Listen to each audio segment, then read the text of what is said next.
So good morning guys. तो चलिए start करते हैं आज के यानी कि 21 जनवरी के इंपॉर्टेंट करंट अफेयर्स को। और आज का सबसे इंपॉर्टेंट प्रश्न ये रहा आपके सामने। तो इसमें पूछ रहे हैं अभी हाल ही में जारी उत्तरदायी राष्ट्र सूचकांक 2026 में भारत कौन से स्थान पे रहा।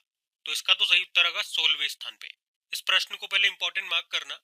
आपको याद आ रहा होगा ये प्रश्न हम ऑलरेडी पहले पढ़ चुके हैं, जहां मैंने आपको बताया था पहली बार ये इंडेक्स जारी होगा, 19 तारीख को ये जारी होगा, फिर मैं आपको रैंकिंग वगैरह आएगी तब बताऊंगा।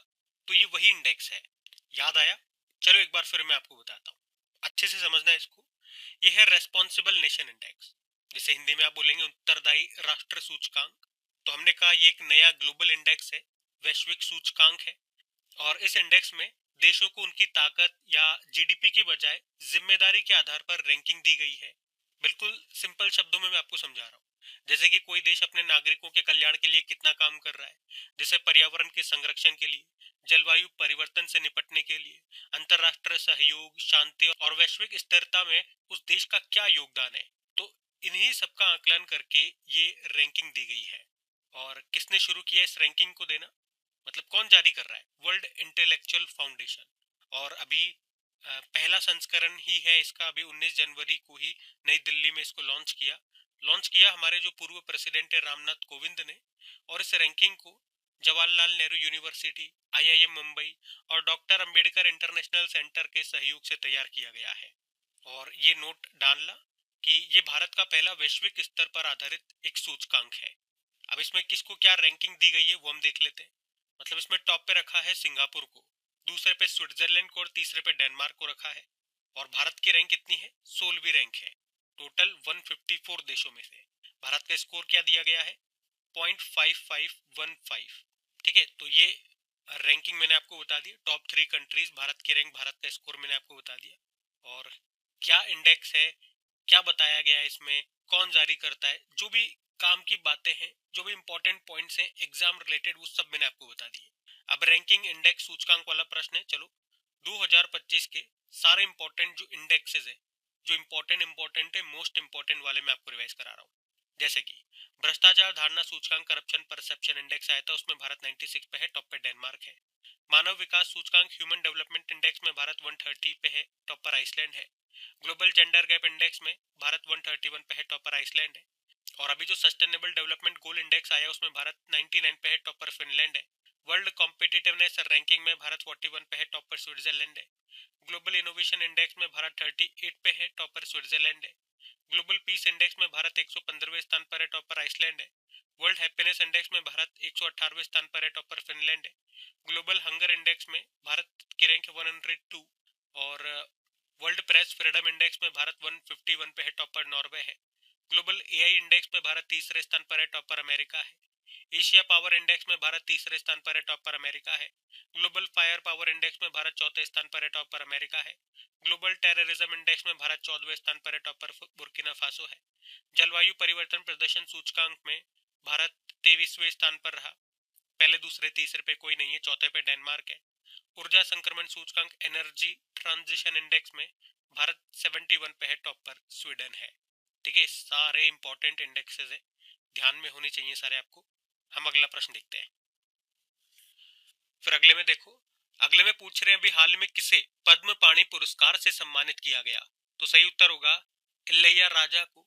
तो महान संगीतकार इलैया राजा, इनको अभी 11वें अजंता एलोरा अंतरराष्ट्रीय फिल्म फेस्टिवल 2026 में प्रतिष्ठित पद्म पाणि लाइफ टाइम अचीवमेंट पुरस्कार से सम्मानित किया जाएगा। और ये जो 11वां अजंता एलोरा अंतरराष्ट्रीय फिल्म फेस्टिवल है ना, इसका आयोजन होगा अभी 28 जनवरी से लेके 1 फरवरी तक, और उसी दौरान इनको ये सम्मान मिलेगा। और इस फिल्म फेस्टिवल का आयोजन कहाँ पर होता है? महाराष्ट्र के छत्रपति संभाजी नगर में, जिसको पहले औरंगाबाद के नाम से जानते थे। बाकी पद्म पाणि पुरस्कार की बात करें तो ये पुरस्कार उन व्यक्तियों को दिया जाता है जिन्होंने भारतीय सिनेमा और कला के क्षेत्र में असाधारण योगदान दिया है।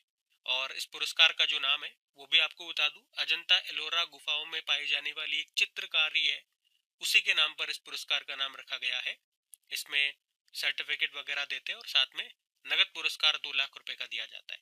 लास्ट ईयर 2025 का भी आपको बता दूं, ये पुरस्कार साईं परांजपे को दिया गया था, ये भी हमने पढ़ा था तब। और अभी 2026 वाला किसको दिया जा रहा है? इलैया राजा को दिया जा रहा है। इलैया राजा मैंने आपको बताया ये एक संगीतकार हैं, तमिलनाडु से बिलोंग करते हैं। 2010 में पद्म भूषण इनको मिल चुका है, 2018 में पद्म विभूषण इनको मिल चुका है। ठीक है, तो पद्म पाणि पुरस्कार का संबंध मतलब अभी किसको दिया जा रहा है, इलैया राजा को, ये आपको ध्यान रखना है। बाकी सारी बात मैंने आपको बता दी पॉइंट टू पॉइंट। अब अवार्ड्स वाला प्रश्न पुरस्कार वाला है प्रश्न, तो कुछ इंपॉर्टेंट पुरस्कार मैं आपको चलो रिवाइज करवाता हूँ। अभी आपको याद होना चाहिए 34वां जो सरस्वती सम्मान दिया गया था 2024 के लिए, दिया 2025 में ही गया था साधु भद्रेश दास को, जो संस्कृत विद्वान है, उनकी पुस्तक स्वामी नारायण सिद्धांत सुधा के लिए। विंडहैम कैंपबेल पुरस्कार 2025 राणा दास गुप्ता को दिया गया, भारतीय मूल के ब्रिटिश लेखक है। राष्ट्र समुद्र वरुण पुरस्कार राजेश उन्नी को, समुद्री क्षेत्र में भारत का सर्वोच्च सम्मान है ये। सुदर्शन पटनायक को फ्रेड डॉरिंगटन पुरस्कार मिला, और ये पुरस्कार पाने वाले पहले भारतीय बने, इंग्लैंड में दिया गया था। और पी शिवकामी वर्चुअल दलित साहित्य पुरस्कार 2025 मिला। प्रधानमंत्री नरेंद्र मोदी को श्रीलंका का जो सर्वोच्च सम्मान मिला उसको कहते हैं मित्र विभूषण। टोक्यो में लीजेंड्स ऑफ एंडोस्कोपी पुरस्कार मिला डॉक्टर डी नागेश्वर रेड्डी को। किस राज्य को आधार कार्यान्वयन में उत्कृष्टता के लिए 2 UIDAI पुरस्कारों से सम्मानित किया गया, तो Meghalaya. World economic forum global young leader का जो अवार्ड है अभी 2025 में दिया गया था, किस मंत्री को दिया गया था, तो आंसर होगा राम मोहन नायडू। कौन सा मंत्रालय है इनके पास, केंद्रीय मंत्री हैं ये, जो नागरिक उड्डयन मंत्रालय एविएशन मिनिस्ट्री है। World press photo of the year 2025 चुना गया था समर अबू एलोफ को, फिलिस्तीनी फोटोग्राफर है ये। ठीक है, ध्यान रखना ये। अगला प्रश्न देखते हैं। फिर अगले में पूछ रहे हैं कि अभी हाल ही में किस राज्य में आमे पड़ीबा आमा भासारे योजना शुरू की, तो आंसर होगा उड़ीसा ने। तो अभी उड़ीसा सरकार ने ये आमे पड़ीबा आमा भासारे योजना को शुरू किया है। इस योजना का अर्थ हो गया, मतलब हो गया इसका, हम अपनी भाषा में पढ़ेंगे। आमे पड़ीबा हम पढ़ेंगे, आमा भासारे हमारी भाषा में। तो आप कह सकते हो ये एक शिक्षा योजना है जो कि 5 सालों के लिए शुरू की गई है। तो इस योजना का उद्देश्य है कि जो 3 साल से लेके 6 साल तक के जो बच्चे हैं, उन बच्चों को उनकी जो शुरुआती शिक्षा है, उनकी जो प्रारंभिक शिक्षा है, एजुकेशन है, उसको उनकी मातृभाषा में ही दें, जिससे वो उसे जल्दी ग्रेस्प करेंगे, जल्दी पकड़ेंगे, जल्दी सीखेंगे। तो ये इसका मुख्य उद्देश्य है। इस योजना को अभी उद्घाटन किया इसका उड़ीसा के जो उप मुख्यमंत्री है प्रभाती परिदा ने। और इस योजना के पहले चरण में राज्य के 6 जिलों की 6 आदिवासी भाषाओं में इसको लागू किया गया है। ठीक है, अब ये योजना वाला प्रश्न है। तो पहले तो मैं आपको कुछ इंपॉर्टेंट योजनाएं रिवाइज कराऊंगा जो भी न्यूज में रही है, उसके बाद उड़ीसा भी लेकर के चलूंगा। तो पहले योजनाएं पढ़ते हैं, मतलब रिवाइज करते हैं। आपको याद होगा भारत सरकार ने देश में किशोरियों को कौशल प्रदान करने और सशक्त बनाने के लिए नव्या योजना शुरू की, और इसे भी पायलट प्रोजेक्ट के तौर पर उत्तर प्रदेश के सोनभद्र में शुरू किया गया। विद्या शक्ति पहल को आंध्र प्रदेश में शुरू किया गया। आदि कर्मयोगी पहल को जनजातीय मंत्रालय ने शुरू किया, जिसके मंत्री हैं जुएल ओराम। सभी ग्राम पंचायतों में विवाह मंडप योजना को किसने मंजूरी दी, बिहार ने।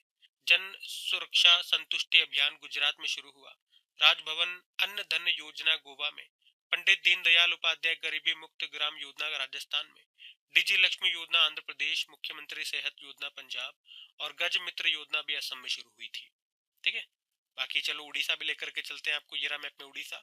अच्छा, एक तो मैप से आप ये देखो, ये आपको दिखेगी चिल्का लेक है ये जो आपको दिख रही है चिल्का लेक है, भारत की सबसे बड़ी खारे पानी की लगून झील है ये। बाकी उड़ीसा के कुछ स्टैटिक देखो। कैपिटल भुवनेश्वर हो गई है, मुख्यमंत्री है मोहन चरण मांझी, गवर्नर है हरिबाबू कंबमपति। यहाँ का राजकीय पशु और सांबर डियर हो गया, पक्षी है इंडियन रोलर, वृक्ष है पीपल का ट्री, पुष्प है Ashok flower. Bhitarkanika national park है, सिमलीपाल नेशनल पार्क है। हीराकुड बांध है, महानदी पर इंद्रावती बांध है, इंद्रावती नदी पर। यहाँ पर अब्दुल कलाम द्वीप आपको मिलेगा, जिसे पहले व्हीलर द्वीप कहते थे। यहाँ का क्लासिकल डांस ओडिसी है, क्लासिकल लैंग्वेज है उड़िया। कोणार्क सूर्य मंदिर है यहाँ पर, जिसको ब्लैक पैगोडा कहते हैं, और जगन्नाथ मंदिर है जिसे व्हाइट पैगोडा कहते हैं। कुछ फेस्टिवल्स भी देख लो। नुआखाई महोत्सव हो गया, रजा पर्व हो गया, बाली यात्रा हो गया, कोणार्क नृत्य महोत्सव हो गया, छऊ महोत्सव हो गया, बोईता बंदना महोत्सव हो गया, शीतल षष्ठी पर्व हो गया, धानु यात्रा उत्सव हो गया। ये सारे इंपॉर्टेंट महोत्सव है उड़ीसा से। ठीक है, तो ये सब ध्यान में रखना। अगला प्रश्न देखते हैं।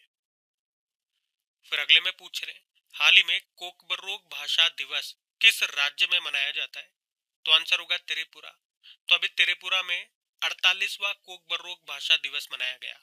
कब, 19 जनवरी 2026 को। अच्छा, 19 जनवरी को ही क्यों, क्योंकि 19 जनवरी 1979 को कोकबरो को त्रिपुरा की ऑफिशियल लैंग्वेज के रूप में पहली बार मान्यता मिली थी, इसीलिए 19 जनवरी को। कोकबरो की त्रिपुरा की प्रमुख ट्राइबल लैंग्वेज है। कोक का मतलब होता है भाषा और बोरो का मतलब हो गया लोग, मतलब लोगों की भाषा। और इस प्रश्न को इम्पोर्टेंट ही मार्क करना, ये प्रश्न एग्जाम में आ चुका है, मैं अभी बताऊंगा भी सही। अभी आपसे पूछूंगा जो होमवर्क प्रश्न, वो एग्जाम का ही प्रश्न पूछूंगा, लेकिन उससे पहले मैं आपको त्रिपुरा लेकर के चलता हूँ, क्योंकि चर्चा त्रिपुरा की हो रही है। तो ये रहा मैप में त्रिपुरा। कैपिटल इसकी अगरतला है, मुख्यमंत्री है माणिक सा और गवर्नर है इंद्रसेन रेड्डी। त्रिपुरा में अन्नकूटी महोत्सव मनाया जाता है। और खर्ची पूजा और केर पूजा ये किस राज्य का उत्सव है या कहाँ मनाए जाते हैं, तो त्रिपुरा आंसर होगा। त्रिपुरा और बांग्लादेश के बीच कौन सी सीमा है, जीरो लाइन है। कुछ और प्रश्न देखो त्रिपुरा से। होजगिरी फेस्टिवल भी मनाया जाता है यहाँ पे। खर्ची पूजा महोत्सव हो गया, गरिया पूजा महोत्सव हो गया, केर पूजा महोत्सव हो गया। त्रिपुरा और बांग्लादेश के बीच में जो सीमा रेखा है हमने देख लिया, जीरो लाइन कहते हैं उसको। त्रिपुरा के बरकताल में नवनिर्मित सिद्धेश्वरी मंदिर का उद्घाटन किया गया था। मुख्यमंत्री नगर उन्नयन प्रकल्प परियोजना यहाँ शुरू हुई। मुख्यमंत्री साथ योजना शुरू होती है। और अभी पूर्वोत्तर परिषद की 72वीं पूर्ण बैठक हुई थी अगरतला में ही। भाषणी के साथ समझौता करने वाला पहला पूर्वोत्तर राज्य बना त्रिपुरा। उसके अलावा मुख्यमंत्री बालिका समृद्धि योजना, मुख्यमंत्री कन्या आत्मनिर्भर योजना यहाँ शुरू हुई। यात्रा उत्सव मनाया गया त्रिपुरा में। किसानों को सशक्त बनाने के लिए विकसित कृषि संकल्प अभियान यहाँ शुरू हुआ। उल्लास नव भारत साक्षरता कार्यक्रम के तहत तीसरा पूर्ण कार्यात्मक साक्षर राज्य बना था त्रिपुरा। और याद रखना, त्रिपुरा को बांग्लादेश से जोड़ने वाला जो पुल है उसका नाम है मैत्री सेतु, जो किस नदी पर है, फेनी नदी पर है। ये त्रिपुरा की हमने बात कर ली। अब जो आज का हमारा प्रश्न था, कोकबरोक भाषा, मैं आपको बताना चाह रहा हूँ इससे संबंधित देखो एग्जाम में किस किस तरह के प्रश्न बनते हैं। एक तो डायरेक्ट यही प्रश्न बन जाए भाई, तीन तरह के प्रश्न बन सकते हैं। कोकबरोक भाषा दिवस ये कहाँ पे मनाया जाता है, कोकबरोक भाषा कहाँ की है, या उसका एडिशन भी पूछा जा सकता है। ये सबूत है आपके सामने, आरआरबी ग्रुप डी में ये पूछा गया था प्रश्न। ये देखो उस समय का पूछा गया था 2022 का। अब जो मैं आपसे पूछ रहा हूँ वो पूछूंगा, ये आपका होमवर्क प्रश्न है, मैं नहीं बताऊंगा, है ना। जो रेगुलर स्टूडेंट्स उनको पता है जिस तरह के हमारे प्रश्न होते हैं करंट अफेयर्स में, तो उससे संबंधित कोई भी प्रश्न अगर एग्जाम में पूछा गया होता है तो वो यहाँ लेकर के आता हूँ मैं, और वो प्रश्न आपको होमवर्क के रूप में देता हूँ। आंसर की चिंता मत करो, आंसर में पहले ही जब मैं आपको समझा रहा हूँ क्वेश्चन तभी मैं आपको दे चुका होता हूँ बीच में ही। तो क्वेश्चन को जब मैं समझा रहा होता हूँ तो ध्यान से सुना करो। और मैं ये पहले भी कई बार बता चुका हूँ, ये इस तरह के होमवर्क प्रश्न देने का मेरा उद्देश्य है कि पहले तो आपको ये पता लगे जो हम प्रश्न पढ़ रहे हैं भैया, तो वो फालतू प्रश्न नहीं है, अच्छे प्रश्न है, एग्जाम में यहाँ से प्रश्न बन जाते हैं। उसके अलावा किस किस तरह से प्रश्न बन सकते हैं उससे ये भी हमें पता चलता है, किस तरह की भाषा रही है एग्जामिनर की, किस तरह के ऑप्शन रहे, ताकि ऑप्शन देख कर के भी कई बार आप कंफ्यूज ना हो जाओ। तो वो सब कंफ्यूजन मैं यही क्रिएट कर देना चाहता हूँ ताकि एग्जाम टाइम पे ना हो। तो क्वेश्चन पढ़ने के बाद इनको लगाओ, थोड़ा सा कॉन्फिडेंस आपके अंदर भी डेवलप होएगा, मेन बात कॉन्फिडेंस की है। तो अब आप बताओ कि 2026 वाला कौन सा एडिशन था। अब इसी तरह का ये देखो एक और प्रश्न आया था, DSSS में आया था ये। इसमें सिंपल सा पूछा है कि कोकबोरोक भाषा कहाँ पर बोले जाने वाली भाषा है। ठीक है, हम अगला प्रश्न देखते हैं। फिर अगले में पूछ रहे हैं, हाल ही में ब्रिक्स नेटवर्क यूनिवर्सिटी में शामिल होने वाला एकमात्र भारतीय राज्य कृषि विश्वविद्यालय कौन सा बन गया है, तो आंसर होगा पंजाब कृषि विश्वविद्यालय। तो ब्रिक्स नेटवर्क यूनिवर्सिटी में शामिल होने वाली एकमात्र भारतीय राज्य कृषि विश्वविद्यालय बन गया है, कौन सा, पंजाब कृषि विश्वविद्यालय, जो आपको मिलेगा लुधियाना में। तो इसे यहाँ पे सतत कृषि और खाद्य सुरक्षा के डोमेन में चुना गया। मतलब ये यूनिवर्सिटी अब ब्रिक्स देशों के साथ मिलकर नई खेती तकनीक विकसित करेगा जिससे किसानों को फायदा होगा। और ये ब्रिक्स नेटवर्क यूनिवर्सिटी क्या है, तो आप कह सकते हो ये ब्रिक्स देशों के सबसे बड़े और बेहतर शैक्षणिक संस्थानों का एक समूह है, जिनका मकसद है मिलकर रिसर्च करना, मिलकर काम करना, और छात्र और शिक्षकों का एक्सचेंज प्रोग्राम चलाना, खेती बाड़ी और खाद्य सुरक्षा की चुनौतियों पर साथ मिलकर के काम करना। और एक नोट आप यहाँ पे डाल लेना कि जो भारतीय कृषि अनुसंधान संस्थान है जो दिल्ली में है, वो भी इस नेटवर्क में शामिल है। लेकिन आज जो हम बात कर रहे हैं ना, पंजाब कृषि विश्वविद्यालय लुधियाना वाले की, वो भारत की तरफ से एकमात्र राज्य कृषि विश्वविद्यालय है। ठीक है, तो ध्यान में रखना है। अब यहाँ पे दो चीजें मैं आपको रिवाइज कराऊंगा। एक तो ब्रिक्स की बात हुई है, तो ब्रिक्स को हम रिवाइज करते हैं जो भी इंपॉर्टेंट फैक्ट्स है। उसके बाद कुछ और यूनिवर्सिटीज जो किसी न किसी कारण से न्यूज में बनी हुई है, वो मैं आपको रिवाइज कराऊंगा। देखो, ब्रिक्स की जो स्थापना है 2001 में हुई थी, 4 देशों ने मिलकर के की थी, ब्राजील, रशिया, इंडिया और चाइना ने। फिर 2010 में साउथ अफ्रीका इसमें शामिल हुआ था। इसकी जो पहली बैठक है वो 2009 में हुई थी यकिंतबर्ग, रशिया में। और 2024 में इसका 16वां जो बैठक हुआ था, 16वीं समिट को होस्ट किया था रशिया ने। और 2025 में 17th इसकी समिट हुई थी अभी रियो डी जेनेरियो, ब्राजील में। अब इसकी 18वीं जो बैठक होगी, यानी कि 18वां जो ब्रिक्स समिट होगा 2026 में, उसको भारत होस्ट करेगा।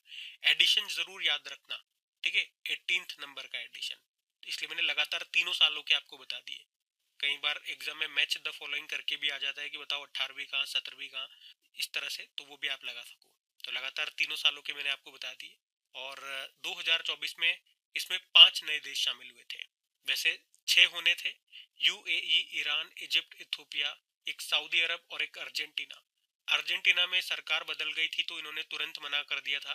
फिर बाद में सऊदी अरब ने भी मना कर दिया, तो फाइनली 4 ही शामिल हुए थे, 4 हुए थे शामिल। सऊदी अरब शामिल नहीं हुआ था, इसको नोट कर लेना। फिर अभी 2025 में एक और देश शामिल हो गया, 10वां नंबर बना, वो 10वां मेंबर बना इंडोनेशिया। और ये भी याद रखना कि इसका 10वां नया पार्टनर स्टेट कौन सा बना था, वो वियतनाम बना था। ठीक है, ये दोनों आपको कंफ्यूज कर सकते हैं, तो ध्यान रखना। इंडोनेशिया फुल मेंबर कंट्री बना और ये पार्टनर कंट्री बना या पार्टनर स्टेट बना वियतनाम। उसके अलावा ब्रिक्स युवा उद्यमिता सम्मेलन जो 2025 में हुआ था, भारत में हुआ था। और BRICS bank of commerce and industry का अध्यक्ष बनाया गया हरवंश चावला को। ठीक है, तो ये सारे पॉइंट्स ध्यान में रखना। बाकी अब मैंने कहा कुछ यूनिवर्सिटीज, यूनिवर्सिटी वाला प्रश्न है, तो कुछ यूनिवर्सिटीज अभी न्यूज में रही, वो सब मैं आपको रिवाइज कराता हूँ, देखो जरा। बात करें अलीगढ़ मुस्लिम यूनिवर्सिटी की जो पहली महिला वाइस चांसलर बनी थी, उनका नाम है नईमा खातून। और मदन मोहन मालवीय के वाइस चांसलर बने थे जयप्रकाश सैनी। और उसी तरह से गति शक्ति यूनिवर्सिटी है जो वडोदरा में, उसके चांसलर बनाए गए थे जो हमारे रेल मंत्री अश्विनी वैष्णव। और देश का पहला त्रिभुवन सहकारी विश्वविद्यालय कहाँ पर शुरू होगा, आनंद, गुजरात में। आईआईएम अहमदाबाद ने अपना पहला अंतरराष्ट्रीय परिसर, ये कहाँ पर खोला, दुबई में। और जो film and television institute of India Pune है, इसको डीम्ड टू बी यूनिवर्सिटी का दर्जा मिल गया। उसके अलावा क्यूएस वर्ल्ड यूनिवर्सिटी रैंकिंग 2026 में टॉप पर एमआईटी रहा, जो अमेरिका का है। और भारत से टॉप पे रहा था आईआईटी दिल्ली, जो पूरी लिस्ट में 123वें स्थान पे था। पहले राष्ट्रीय सहकारी विश्वविद्यालय का उद्घाटन कहाँ पर किया गया था, गुजरात के आनंद में, ऊपर ही हमने देख लिया, वही है।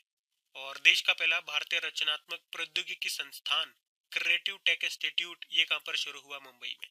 ब्रिटेन के साउथहैम्पटन विश्वविद्यालय ने गुरुग्राम में अपना पहला विदेशी परिसर कैंपस खोला।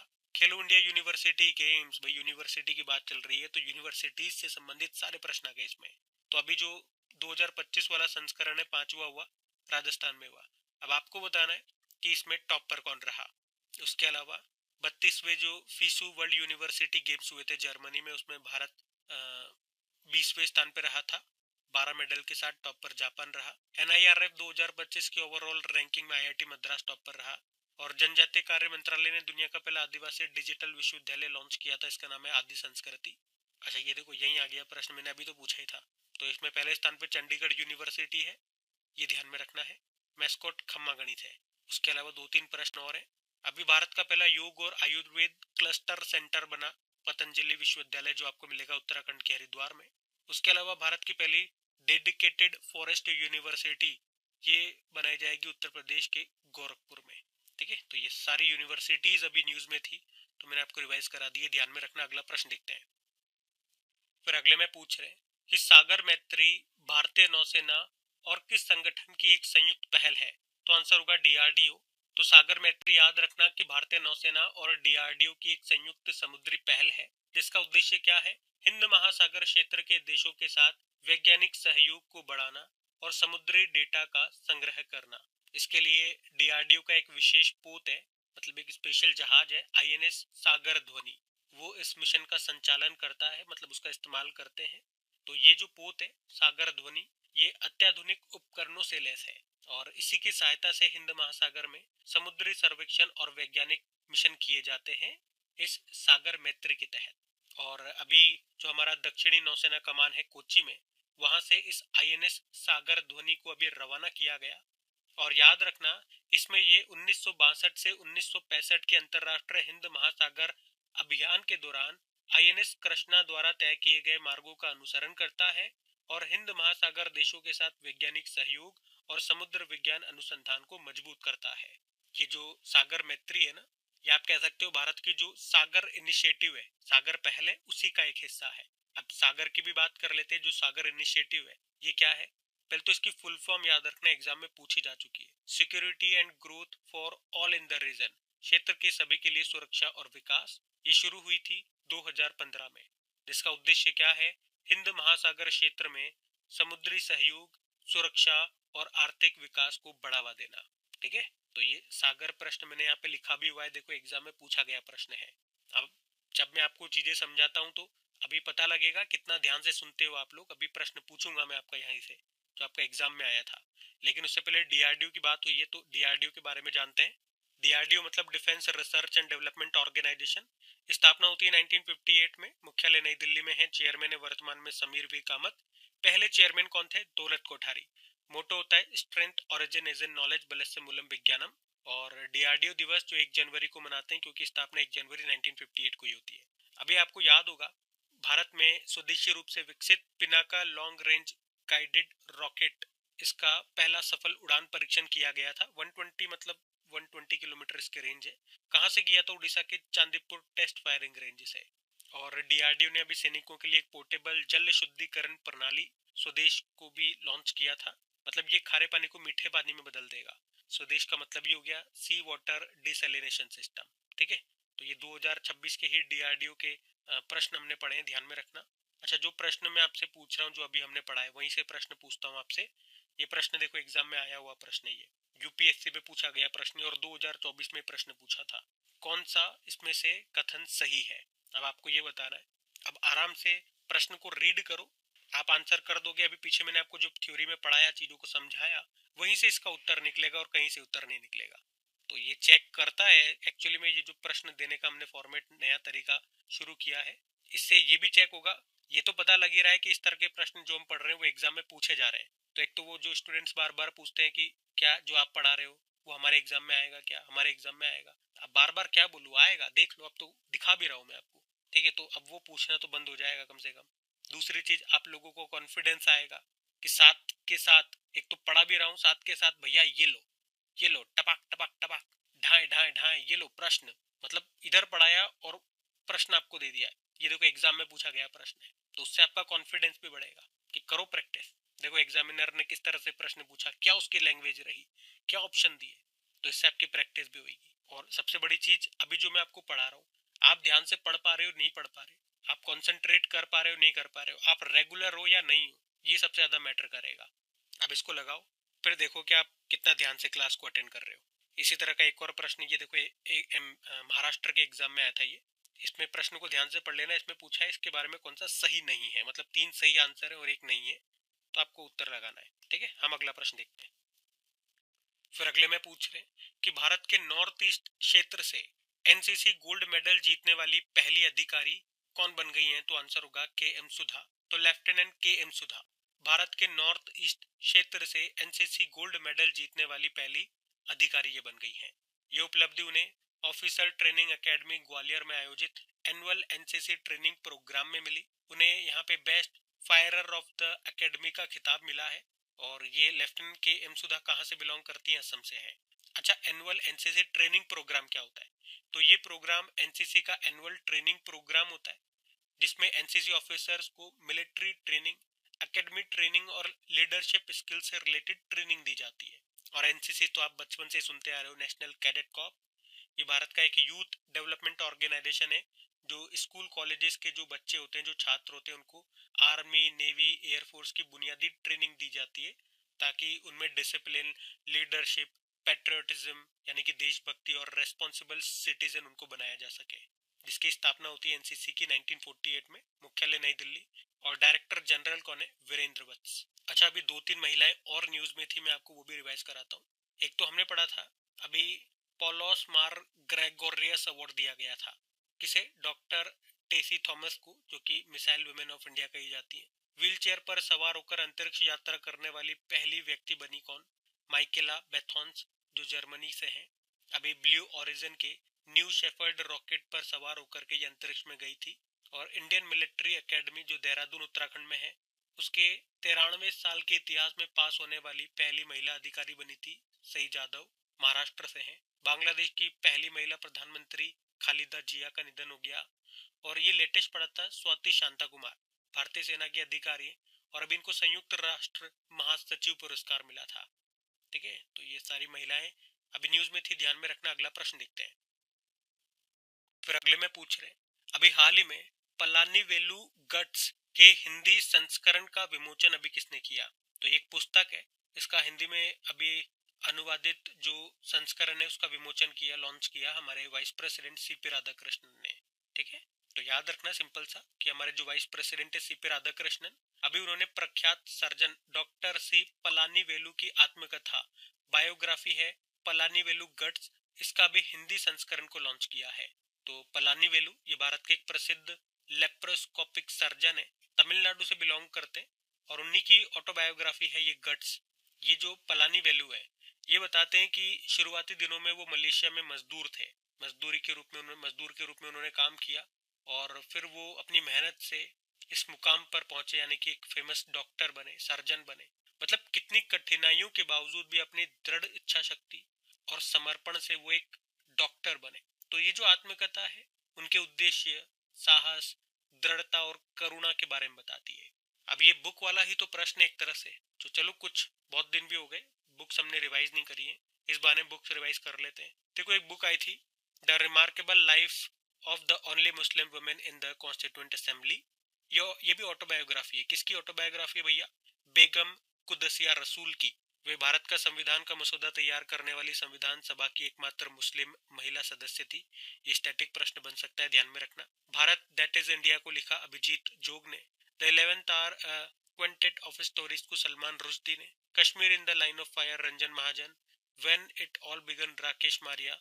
सनातन संस्कृति की अटल दृष्टि, अटल जी के ऊपर ये बुक है, वासुदेव देवनानी ने लिखा, जो कि राजस्थान विधानसभा के अध्यक्ष हैं। लॉन्च किया तो वाइस प्रेसिडेंट सीपी राधाकृष्णन ने। द ग्रेट सैंक्शन हैक, ये इंपॉर्टेंट बुक है, हमारे आरबीआई के पूर्व गवर्नर उर्जित पटेल ने लिखा। मोदी युग में भारत का आर्थिक सशक्तिकरण, सिकंदर कुमार ने। My idea of nation first को उदय माहरुकर ने इसको लॉन्च किया, हमारे सड़क मंत्री नितिन गडकरी ने। महामना वांग्मय, ये पंडित मदन मोहन मालवीय के लेखन और भाषणों का संग्रह है, दूसरा एडिशन है, इसको लॉन्च किया था वाइस प्रेसिडेंट ने ही। In the service of the nation reflection of a bureaucrat को प्रताप सिंह ने लिखा है। ठीक है, तो ये सब ध्यान में रखना। अगला प्रश्न देखते हैं।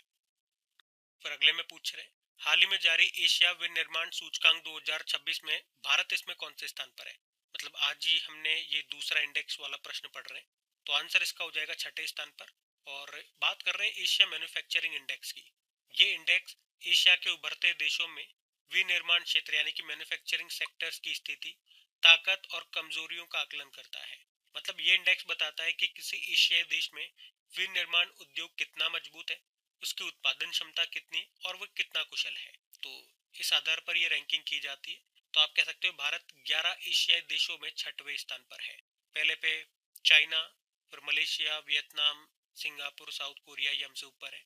भारत इसमें 6ठे स्थान पर है। फिर 7वें पे इंडोनेशिया है। इस इंडेक्स को जारी किया है डेजन शिराइन एसोसिएट ने। कोई नहीं पूछेगा, हल्का सा ये ध्यान रखना, एशिया मैन्युफैक्चरिंग इंडेक्स है, टॉप पर चाइना है, भारत 6वें स्थान पर है। खत्म बात। अगला प्रश्न देखते हैं। फिर अगले में पूछ रहे हैं कि हाल ही में प्रधानमंत्री नरेंद्र मोदी को गाजा के शांति बोर्ड का हिस्सा बनने के लिए किसने आमंत्रित किया? तो आंसर होगा अमेरिका। तो गाजा शांति बोर्ड ये अमेरिका के द्वारा प्रस्तावित एक अंतरराष्ट्रीय समिति है, जिसका लक्ष्य है गाजा में युद्ध के बाद शांति, पुनर्निर्माण और नई शासन व्यवस्था स्थापित करना। इसमें वैसे कई देशों को शामिल होने के लिए इनवाइट किया गया है, जिसमें से एक भारत भी है, हमारा पड़ोसी देश पाकिस्तान भी है। और ये सब क्यों? ताकि गाजा को स्थिर किया जा सके और मानवीय सहायता और बुनियादी ढांचे के पुनर्निर्माण का काम किया जा सके।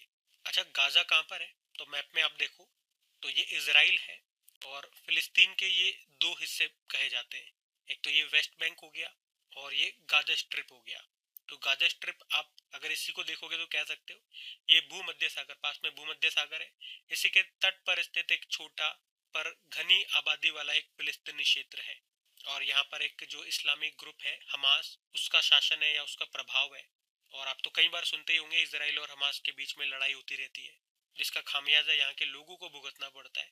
और अभी यहीं पे स्थायी समाधान के लिए अमेरिका ने ये शांति बोर्ड ऑफ पीस की स्थापना की है। आपको याद होगा कुछ दिन पहले हमने पढ़ा था अमेरिका ने अभी भारत को पैक्स सिलिका में भी शामिल करने की घोषणा की थी, और इससे पहले खुद हमने पढ़ा था, और उससे पहले हमने पढ़ा था कि अमेरिका खुद 66 अंतरराष्ट्रीय संगठनों से बाहर हो गया, जिसमें इंटरनेशनल सोलर अलायंस भी है। ठीक है, तो ये प्रश्न भी ध्यान में रखना। बाकी ये थी आज की हमारी करंट अफेयर्स की क्लास। कमेंट करके जरूर बताना आप लोग सेशन आपको कैसा लगा। आप में से तो कल पहला प्रश्न पूछा था, विजय हजारे ट्रॉफी 2025-26 का खिताब किसने जीता? विदर्भ ने। भारतीय रेलवे के सर्वोच्च सम्मान से सम्मानित किया गया चंदना सिन्हा को। और फिंक नदी को दुनिया की सबसे पुरानी बहने वाली नदी के रूप में मान्यता मिली है, कहाँ की है? ऑस्ट्रेलिया। अभी भारत श्रीलंका और किस देश के बीच दोस्ती अभ्यास हुआ? मालदीव। भारत श्रीलंका मालदीव। भारत की पहली ओपन सी समुद्री मछली पालन परियोजना का शुभारंभ कहां पर किया गया? अंडमान सागर। केंद्रीय गृह मंत्री ने पहली राज्य वित्त पोषित BSL-4 कंटेनमेंट सुविधा और प्रयोगशाला की आधारशिला कहां रखी है? गांधीनगर। युगांडा के राष्ट्रपति बने योवेरी मुसेवेनी। 55 भाषाओं को कवर करने वाले ओपन ट्रांसलेशन मॉडल ट्रांसलेट जेमा को अभी लॉन्च किया है गूगल ने। और किस शहर में नमो बुक फेस्टिवल के पहले संस्करण का आयोजन किया गया? नई दिल्ली। और आखिरी प्रश्न था, एशियाई मुक्केबाजी परिषद के सदस्य के रूप में शामिल हुए अभी विजेंद्र सिंह। बाकी चलो कल का भी होमवर्क प्रश्न देखते हैं और सेशन एंड करते हैं। कल आपसे पूछा था भारत का पहला ई वेस्ट रिसाइकलिंग पार्क ये कहां पर बनेगा? तो आंसर होगा दिल्ली। आप सभी ने प्रश्न का बिल्कुल सही उत्तर दिया। अब ये आज का आपका होमवर्क प्रश्न।